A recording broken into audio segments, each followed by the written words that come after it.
Special sessions with Safa number 1, Tuesday, January 20th, 2026. Three things to cover. The president's obviously second term. Happy anniversary. If we have time, we'll cover the X articles incentive over on X, as well as recap the first entry of Technic Question. Happy anniversary. Happy 1 year. Happy 1 year into the golden age. The President Donald J. Trump's second term has been quite action-packed and speedy, and with plenty of attention given to all manner of topics, people, and countries. Top moment was obviously the Doge experience, and right away we'll mention just how delighted and just how spoiled the media has been over the last year, as we mentioned right away that everybody in the media eats during this presidency, and boy have they eaten. The Doge experience was quite content rich, and it was quite lovely to see the way the president and Elon had given each other space and airtime as well as credit over what was it, the 2-3 months that they were doing the Doge experience together, and taking a look at the let's say the way in which the modern government operates. That was obviously lovely to see, and it was unfortunate to see the Doge experience be interrupted in such a rude manner by, let's say, those that would have the temerity to think that we would be so keen to sue our favorite president in such a disgusting way. But hey, that's water under the bridge, and it seems like the emperor and the president are interacting quite well. And again, it was an incredible example of just how let's say, selfless, the most powerful and the most wealthy individuals can be when it comes to the most important topic there is, which is not only running of their country, but also, in effect, leading the world. That was a great experience. Second experience was, that was as a highlight, was obviously the Middle Eastern trip to Qatar, the UAE, and Saudi Arabia.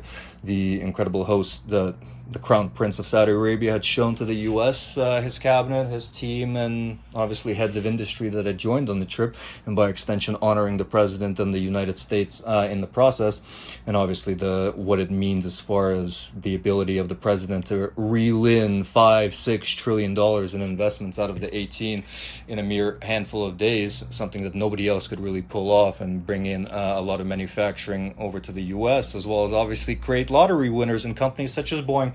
But aside from those things, it was an incredible, let's say, example of how new allies can be forged and strengthened in the region, and how important that ended up being as far as creating peace in the Middle East. And obviously we'll highlight the incredible extra effort that Qatar has shown in the process, and obviously we'll thank Qatar for the gracious host that they provided our beloved Prime Minister Mark Carney just a few days ago.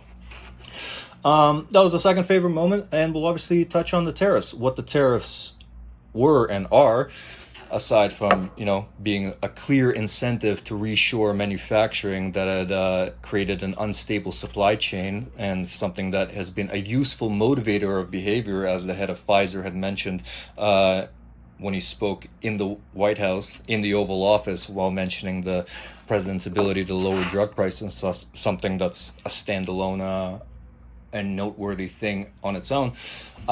Aside from that, what it provided for all the countries of the world is an opportunity for, let's say, the countries that might have frayed, stalled, fractured, or even non-existent relationships with the United States of America to have a new opportunity at speaking with the president and his incredible and diligent cabinet on forging a new deal and, moving forward on a new tone and a new relationship. So pretty much a graceful experience for everybody, while at the same time providing plenty of opportunity for countries to take advantage of the golden age and the build out of AI and the build out of manufacturing, not to mention the build out that's going to happen as part of the mission to accelerate societal orientation towards multiplanetary existence, while at the same time providing an opportunity for countries that are not keen on creating manufacturing in the US to leverage the incredible grace that's provided by AI, open models or not open models, in its ability to train their own domestic workforce and have them build out their own manufacturing if they're not so keen on paying the tariffs, while also at the same time providing a nice little boost to domestic politicking to countries around the world. So the tariffs all around have been an incredible good, and at the same time have frankly just shown the convoluted and concocted ways by which pricing of goods and services occurs, something that was laid quite bare right after COVID and the price gouging that began soon after that. This was even before the supply chain crisis that occurred after COVID, the supply chain crisis that, mind you, created the very impetus for the motivation behind the tariffs in order to gain control of the supply chain that had become out of control. Look at that. We're over 5 minutes. We have no time for the X articles incentive, which will end up being perhaps the best thing for AGI and the Grok model up to now. And we have no time to recap the incredible first episode of Techno Question that was released just yesterday, where we covered an orbital shipyard and a